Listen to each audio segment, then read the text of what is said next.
I call the honourable member for Ryan. Thank you, Madam Speaker. My question is to the Minister for Foreign Affairs. Will the minister please advise the House why it is important to take action, including cancelling passports, to counter the threat of foreign fighters? I call the honourable Minister for Foreign Affairs. Thank you, Madam Speaker, and I thank the member for Ryan for her question. The threat of foreign fighters is one of the greatest security threats and challenges that Australia is currently facing. Indeed, about 80 nations around the world count foreign fighters among their citizens. The government has taken action. 73 passports have now been cancelled on national security grounds. Madam Speaker, following the attack on the Canadian Parliament last week, when an individual concerned is said to have had his passport cancelled on security grounds, some have suggested that the government should allow extremists to leave this country and go overseas to fight with ISIL or Daesh. Madam Speaker, first, that would be a breach of our international obligations.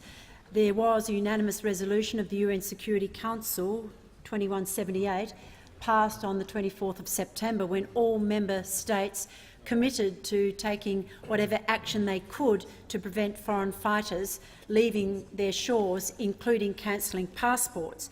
But secondly, the Australian government cannot turn a blind eye to these extremists who are seeking to leave the country and train overseas, because if they then work with ISIL and train with these terrorist organisations, they become more experienced, more skilled, more trained in terrorist tactics and strategies, and they make contacts and networks that can be devastating. For if they then return to Australia as battle-hardened terrorists, they could have a more devastating effect here on our home soil.